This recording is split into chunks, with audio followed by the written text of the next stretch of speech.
I once knew a guy who was a spiritual type, consciousness teacher, content creator, very into Sadhguru.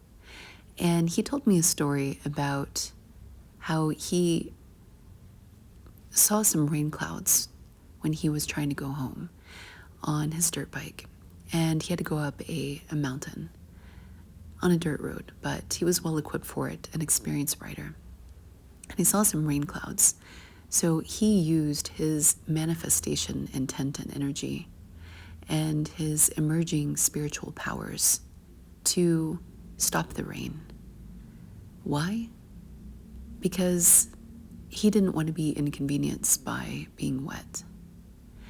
And it's interesting because he sees himself as a leader in helping people to awaken spiritually and consciously. And his story reminds me of what it's like to be a child. And he's an adult, he's actually older. And when we talk about maturity and spiritual maturity, it's not about age. But there's something about watching a child develop. And if you're not a parent, then let me clue you in just a little bit. My little one is at the age where she doesn't really understand cause and effect. That's not going to happen for quite some time, developmentally speaking from a psychological milestone. And so I have to be vigilant. Otherwise, she will poke her eyes out for fun and touch random insects that have poison or stingers, or do some pretty daring tricks off of some high surfaces because she doesn't understand. She's still learning about the world.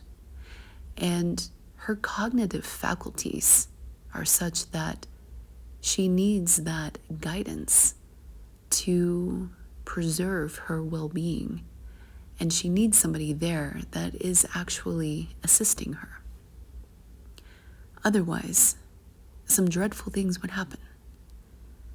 Now, she's just simply at a developmental point where she is not mature. And we have this default assumption that when somebody reaches adulthood, that they are mature. And yet we see people treating our planet in really interesting ways, as if they don't grasp that our ecosystem is all connected. So if you poison one water supply, it actually is all connected to all of the water. But it's a matter of time, distance, and perspective that makes it seem like this little plot of land where I can dump these PFAs or whatever toxic chemicals, as we are seeing multiple disclosures in present day of decades of bad behavior from big C's that covered up some of the atrocities where they contaminated our food supply because everything is interconnected. And they didn't care. They didn't have the foresight and the understanding to really grasp the weight of their decisions and the undue effects that it would have on generations to come. There was a story that came out about one company that I'm not going to say the company's name because I don't want to get that close, but it's public out there. And apparently they started using PFAs in food wrappers before they really realized how toxic it was. So they were wrapping our food for years and decades. And get this, after they realized it was toxic, you know what they did? They just buried the science. Isn't that amazing?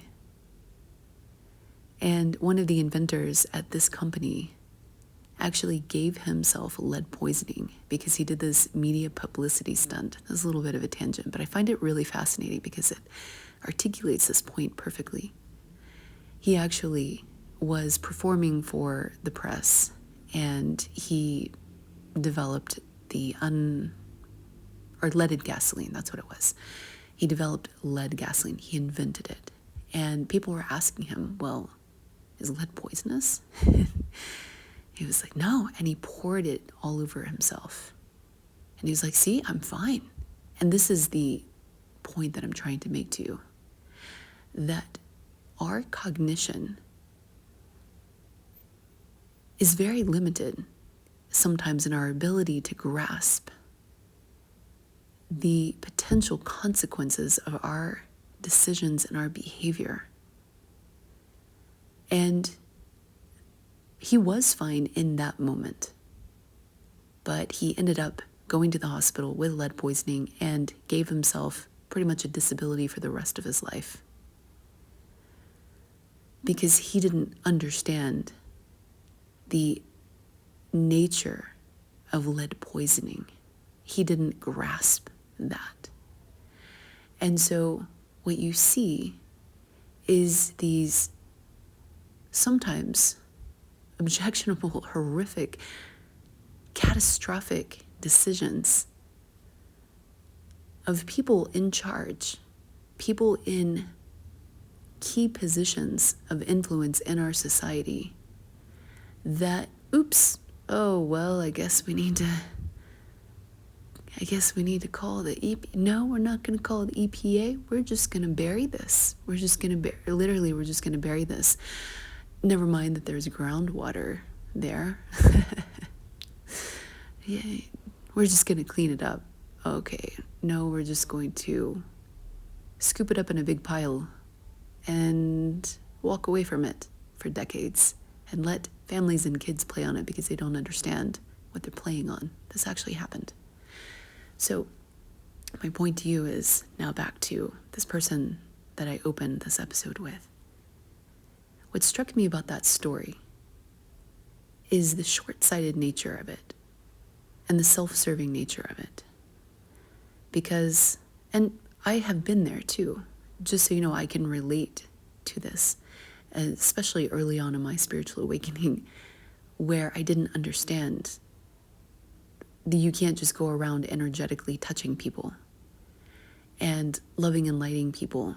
There are consequences to it. And when you're doing that to people that don't want that, and you're not asking for permission, it is like spiritual, it's not really assault, but there are manners. There are spiritual manners, and you learn that over time. When people are starting out, then they work on the astral plane like I did. I would go into meditation and I would force heal people.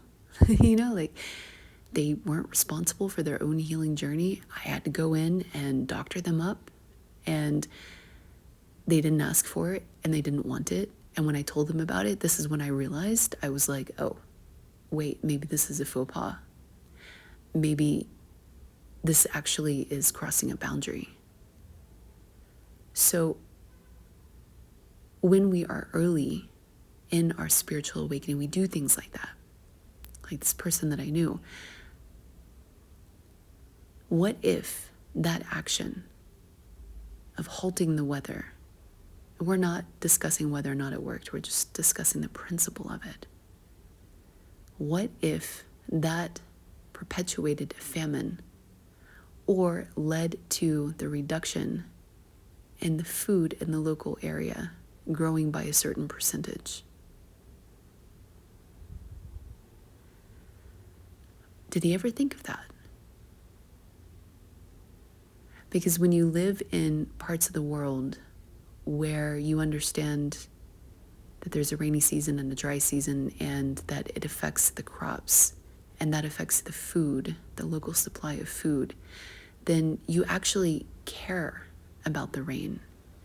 And even when it's a nuisance and inconvenient, you're thankful for it, because especially in times of drought, people need rain. And so imagine that there's a guy on a dirt bike cruising up a mountain. He sees a rain cloud. He has the vehicle to traverse that mountain, even in rain, and the skills. Now imagine that he's out every night and halting the weather because he doesn't want to get his clothes wet, right? Because it's a mentality thing. It's not just a one-time thing. It's a mentality thing. And now imagine that there are hundreds of people like him who have awakened to this ability of being able to influence the weather, to control the weather in some way, and to just casually decide, I don't think I'm going to let it rain tonight. Why? I just don't want the humidity. Because when people are in lower sentience and lower consciousness, what can happen is that they make decisions like that impact other people in ways that they don't comprehend because they're not thinking at that level. Just like me, not thinking that you can't go around and energetically touch people. It's rude. It's actually rude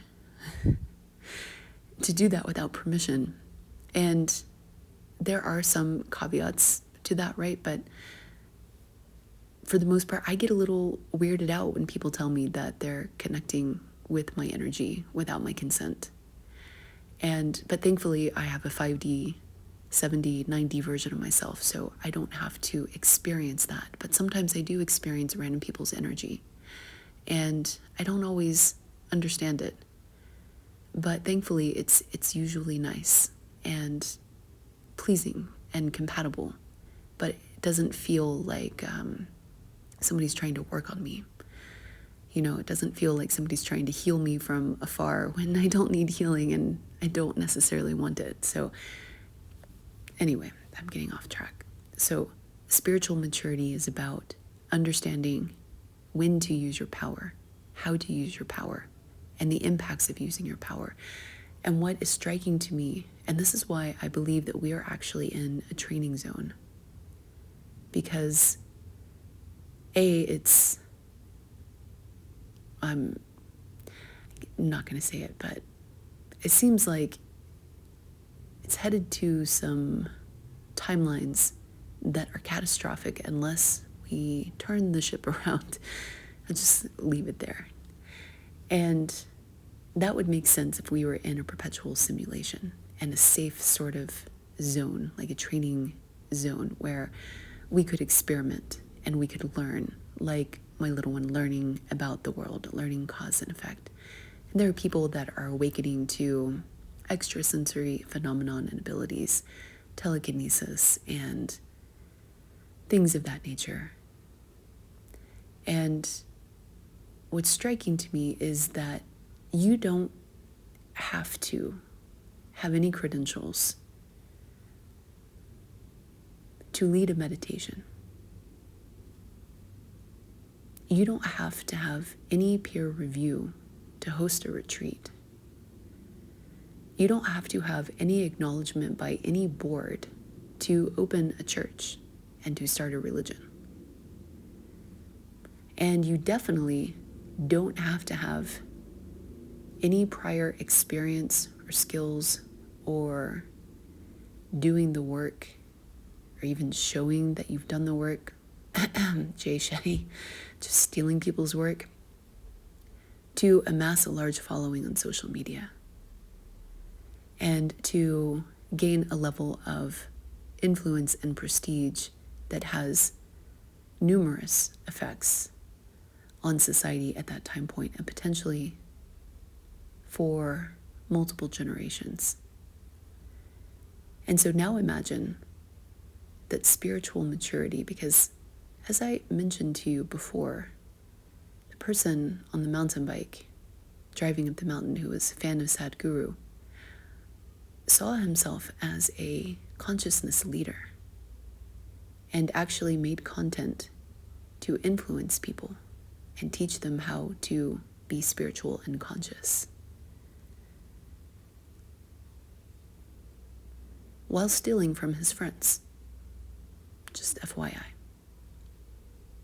In his personal life. And imagine for a moment that if anybody can become an influencer, a guru, a shaman, a facilitator, and they haven't mastered spiritual maturity, what sort of impacts to people do you think that they would have? I think it would be like hearing about Tantra school in an island in Thailand where there was numerous reports of horrific behavior by one of the teachers who used their platform, in-person platform, to bed a lot of women. And in a way that didn't make them feel good or whole, and said some really slimy things to do it. Like it was for their healing, which it's hard to even say that with a straight face. I can't imagine that he said that with a straight face.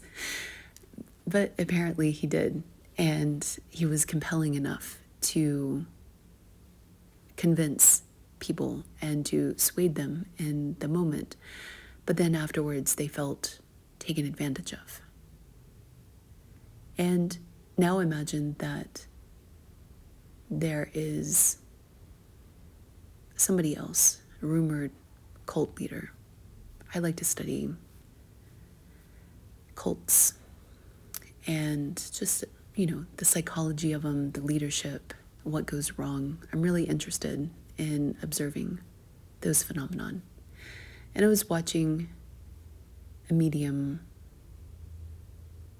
video, I believe it was. It's not super important. I did a deep dive and I looked at several different data points, and I watched a video interview with this rumored cult leader, and I'm not going to say his name.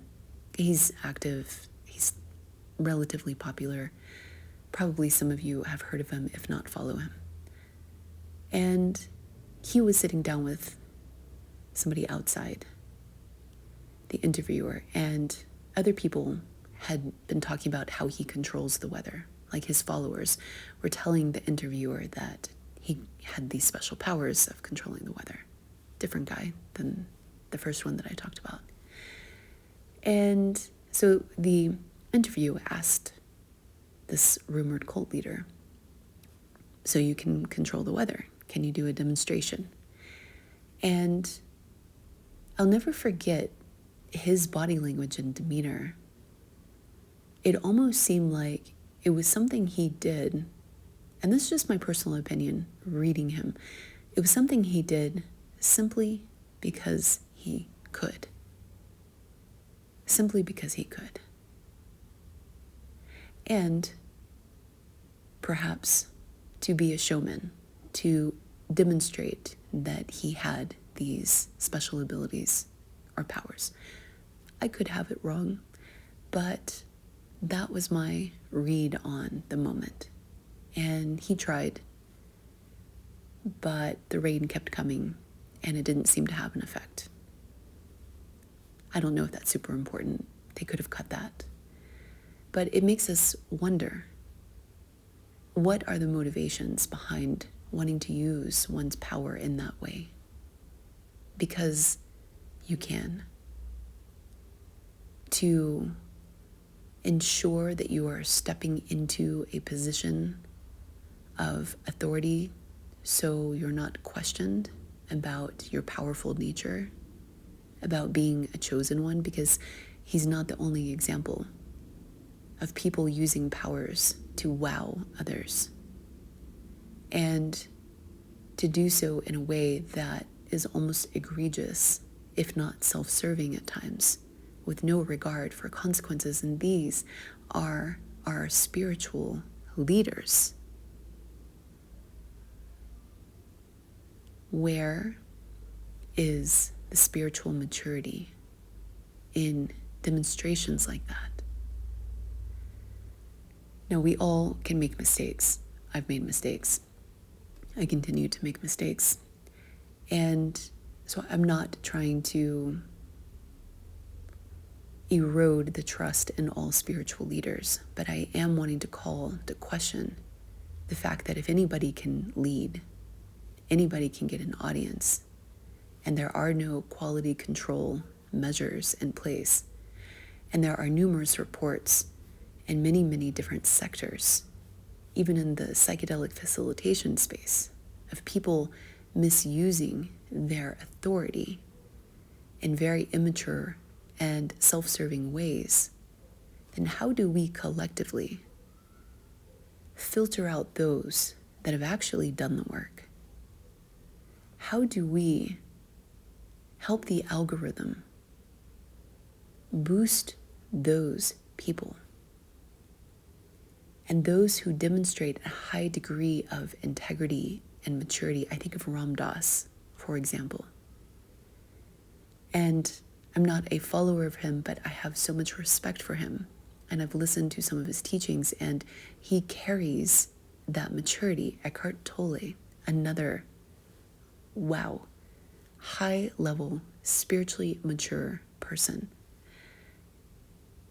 I'm not even sure if I can call him a person per se, but so there are notable leaders out there that have paved the way and continue to pave the way, but I can think, really on one or two hands, versus the slew of rising stars that are earlier in their journey, but are already affecting tens, if not hundreds, or millions of people's lives. How do we screen for and understand what spiritual maturity looks like and is? That is the question.